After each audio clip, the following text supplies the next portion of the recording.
Point, so maybe President Trump should put like a couple people who ran for president as Democrats in his cabinet, right? It wouldn't hurt a thing. Yeah, like Bobby Kennedy and Tulsi Gabbard.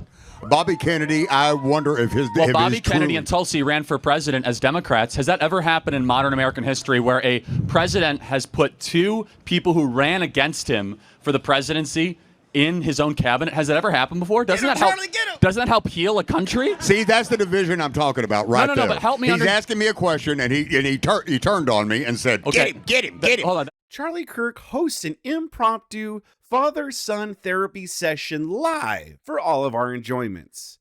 This father-son duo are having issues due to politics. So Charlie Kirk comes in and tries to get them to see each other's perspective.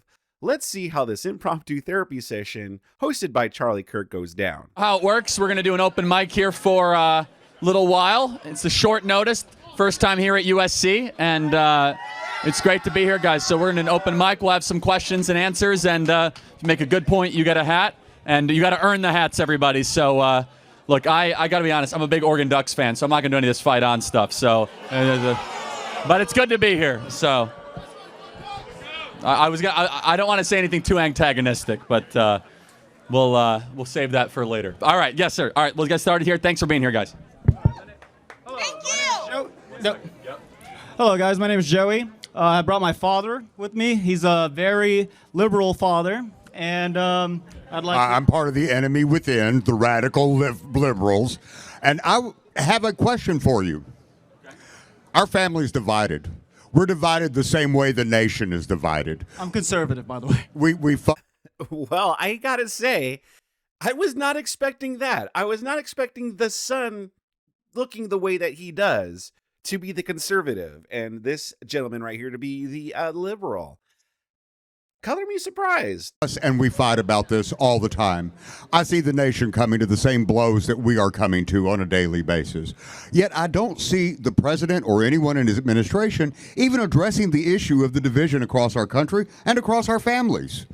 I have a serious question. Will anything ever be remedied? A nation divided against itself will not stand, neither will a family divided against itself.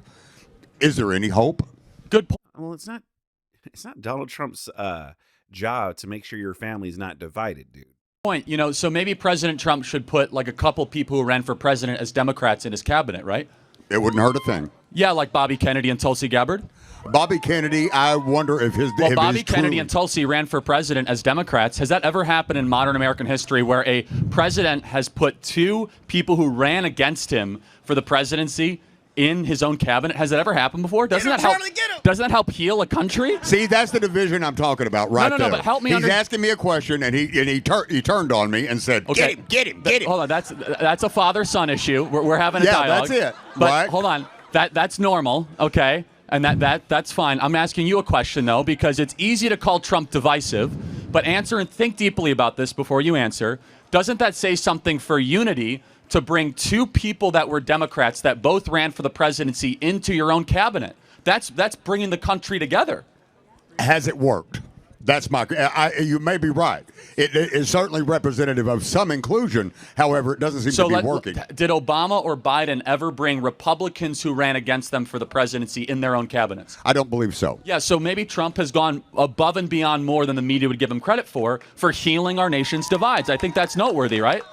It's noteworthy, yes. Yeah, but you stated your statement. You began with, you have not seen the president try to heal this country. Healing begins with action, not just words, right? Okay. And so bringing two people that wanted themselves to be president in his administration is pretty great. As far as, between your son, I'm interested. Why do you think your son is conservative? I have no clue. I'll let him answer that question. That's a bad answer. Hold on a second. You as a father should listen to your son. You shouldn't say, hold on a second. I listen to him all the time. We're both fathers. Hold on a second. That's a bad answer. I'll listen to him all the time. But hold on. But then you just said you don't know. I don't know where he went so bad. I mean, come on. It's like, I don't know where he went wrong. I don't know how he went off the rails. See that? All right. Would the smarter of the two like to chime in here? Yeah. Absolutely. So I used to be at one point on my father's side, and upon doing my own research and seeing things firsthand, I've switched sides, and I've seen I've seen like the liberal tears that he has, like the way that he's complaining, and it's like Don't antagonize. I You have to understand. honor your parents. I Don't understand. antagonize them. Okay. 100%. So And I don't do respect my father, and I love and you him. should honor him, and you should also love your son and see where he's coming But from. back right? to your point, though, we talk every day about politics to the point where it's divided us. And so for him to say that he does not know where I stand is So let me wrong. ask you. Let me ask you. Why do you think your father is a liberal? Let me ask you. I think he's a liberal because, well, No. Have him answer. This is. Yeah, I'm helping you. I'm a group therapist. You understand what I'm charging for this right now? This is like your worst, bro. $5,000 an hour stuff. So yeah. so I think he's a liberal. Well, I know he's a liberal because he just eats. He gobbles up everything that he. Okay, this is why I know he's a liberal, because he voted for Kamala Harris and he didn't even know why.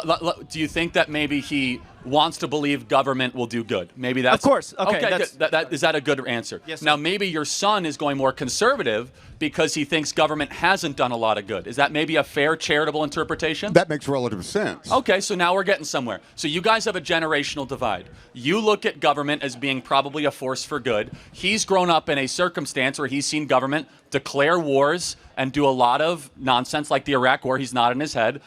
Trigger the financial crisis, only accentuate income inequality. So what I'm just saying for you two, because a father-son divide is more important than politics, is really try to come down at what generational perspective do they have. Finally, where do you get your news from? You, baby. Okay, and where do you get and sir, where do you get your news from? I don't watch any kind of video media at all. I get it mostly by reading, and I go through a broad spectrum of different sources from all over.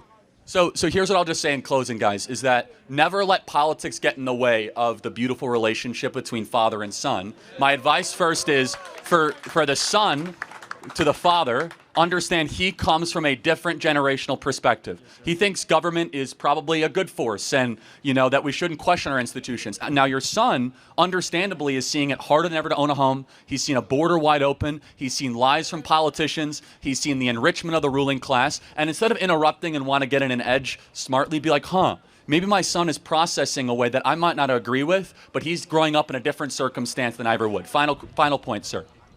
Either of you? I've seen the government do a lot of wars. I mean, I'm almost 70 years old. I mean, I remember Vietnam. I barely remember Korea, but I remember Vietnam. I remember a lot of different things. He doesn't have exclusivity on seeing the government do wrong. Okay, then maybe you guys might end up agreeing more than you disagree. Thank you both, and I hope you guys will stay close together. And I'll give you both a hat. You can give it to your father. Thank you, guys.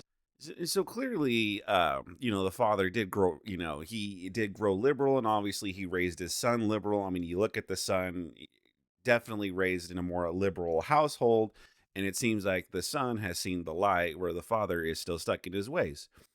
Now, listen, it's good on Charlie Kirk to help them understand each other. Because, see, I was thinking about this the other day, and what's different about modern day politics is that it's everywhere. You can't escape it. Like, you literally can't escape it, where you can't even watch certain movies now. And if you tell someone, hey, for instance, if you go like, hey, I actually like the Snow White movie, people are going to assume, oh, you're probably a libtard, aren't you? You're probably woke. Or if you say, yeah, I'm not going to see that Snow White movie, they're going to assume, ooh, he's probably a MAGA supporter. He's probably a Trump fan. He's probably anti-woke. And what that's done is that now it's created a society where we can't escape politics. And that's why tensions are more, because people wonder, like, why? Because people question it. They say, like, why are we more divided than ever? How come political tensions are more heated than ever? Like, politics has always been a thing, but how come it's more heated than ever now? Well, because it's escaped the political atmosphere, and it's gotten into everything. To literally where if you see someone driving a Tesla, now you wonder, hey, are they a Trump supporter, or did they buy that before Elon Musk joined Trump? And then you have people vandalizing their cars for it. And now it's even gotten to families. So good on Charlie Kirk for trying to make them understand one another. But listen, to the father's point, though, like I said earlier, it's not Donald Trump's fault if if your family is divided. That's a you problem. You and your son need to work it out. If you're having such problems over politics, then that's a you problem. I live here in California. All of my, like most of my friends and a lot of my family are liberals. But with that said, I haven't let that get in the way of any of my relationships with them. So reality, it all comes down to you whether or not you're going to let politics get in the way of your relationships. But what did you guys think about that? Sound off in the comment section below. Smash that like button if you enjoyed this clip. And if you did enjoy it, if you like seeing Charlie Kirk debate these libtards on the college campuses, I got a whole playlist for you on the screen that you could click away and enjoy. And which much more content with debates like this, political debates, religious debates that I think you'll enjoy.